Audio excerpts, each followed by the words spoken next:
Everyone, welcome back to my channel. I hope you all are doing good. आज का हमारा topic है गज केसरी योग। ये एक तरीके का राजयोग है और ये बहुत सारे लोगों की कुंडली में आपको देखने को मिल सकता है।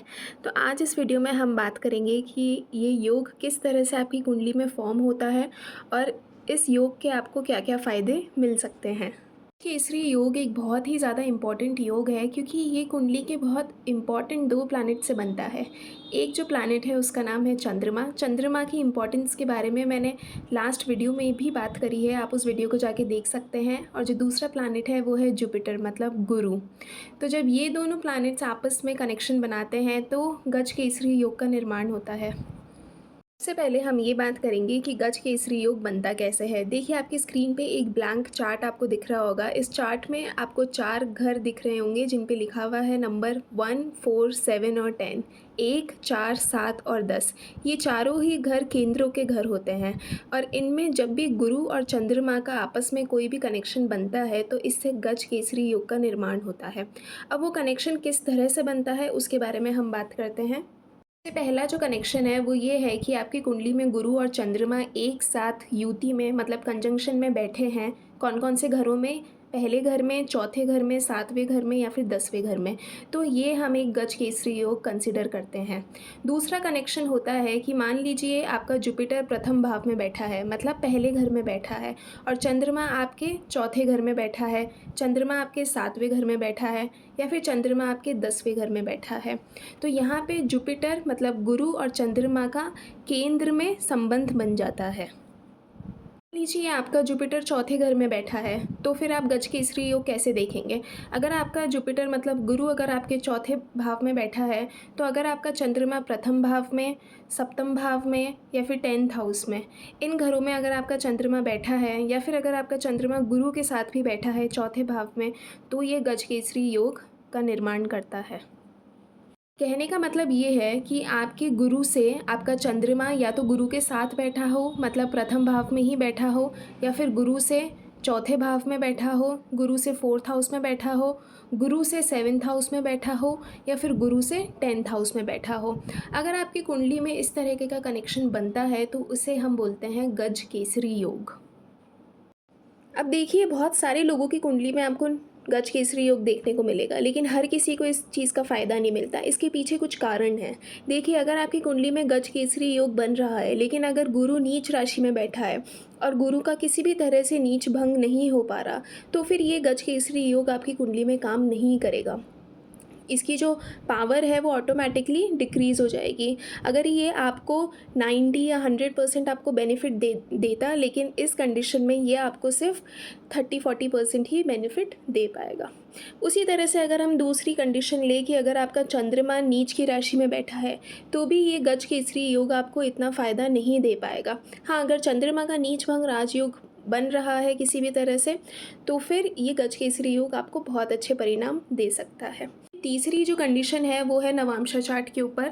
मान लीजिए आपके D1 चार्ट में तो गज केसरी योग बन रहा है, बहुत पावरफुल गज केसरी योग बन रहा है, लेकिन अगर आप D9 चार्ट देखेंगे आपका, उसमें अगर आपका गुरु किसी भी तरह से अफ्लिक्टेड हो गया, मतलब नीच की राशि में चला गया, या राहु केतु से प्रभावित हो गया, या फिर आपका चंद्रमा किसी भी तरह से अफ्लिक्टेड हो गया, नीच की राशि में चला गया, राहु केतु शनि के साथ बैठ गया, मंगल के साथ बैठ गया, तो उस कंडीशन में वो जो राजयोग जो D1 चार्ट में आपका इतना स्ट्रांगली बन रहा था वो आपको इतना बेनिफिट नहीं दे पाएगा। मान लीजिए उसका काम था कि आपको 95% आपको फ़ायदा देना है, लेकिन इस कंडीशन में वो आपको 50-60% ही रिज़ल्ट प्रोवाइड कर पाएगा। 3 कंडीशंस को चेक करने के बाद जो मेन चीज़ आती है, जो सबसे इम्पॉर्टेंट चीज़ है, वो है दशा।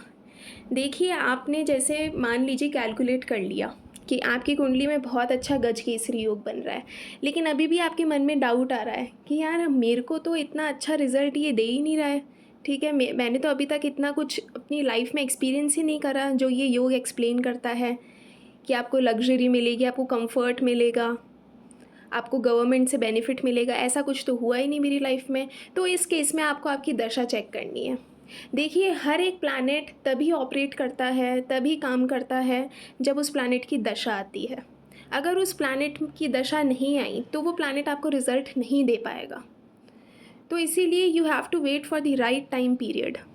मान लीजिए अगर आपकी कुंडली में गज केसरी योग बहुत अच्छी तरह से बन रहा है और बहुत पावरफुल है, तो आपको ऐसे डीमोटिवेट नहीं होना कि मेरी कुंडली में तो राजयोग मेंशन है बट अभी तक तो मेरे को कोई फ़ायदा ही नहीं हुआ है।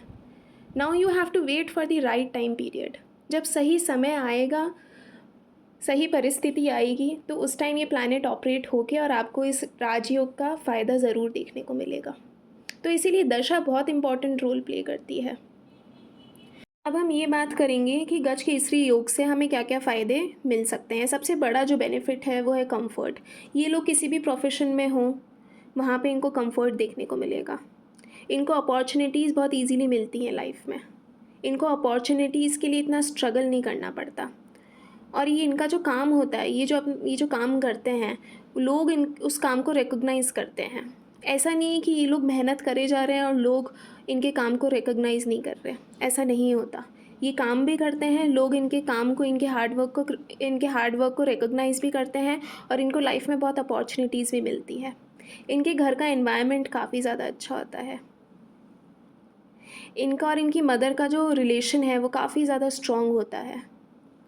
ये अपनी मदर से इमोशनली और स्पिरिचुअल लेवल पे बहुत ज़्यादा कनेक्टेड फील करते हैं।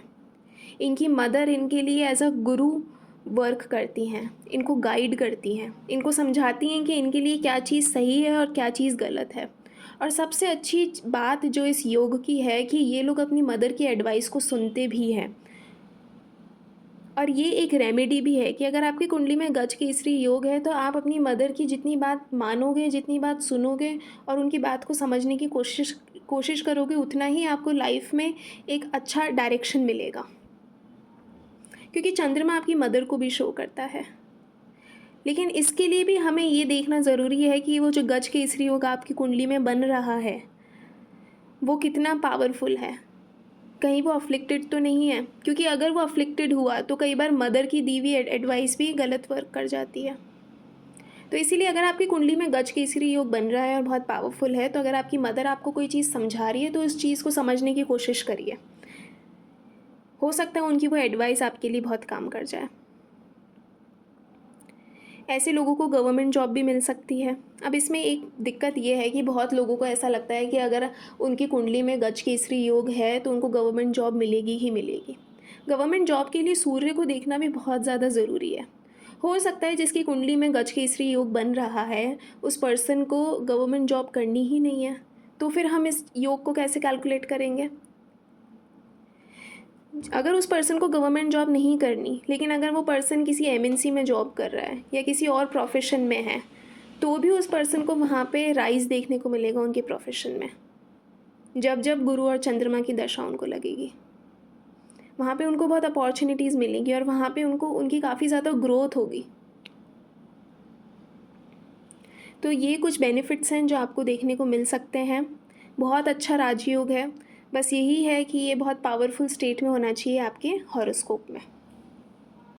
That's it guys, I hope आपको ये वीडियो अच्छा लगा होगा। अच्छा लगा हो then don't forget to like, comment, share and subscribe this channel. I will see you in the next one. Take care.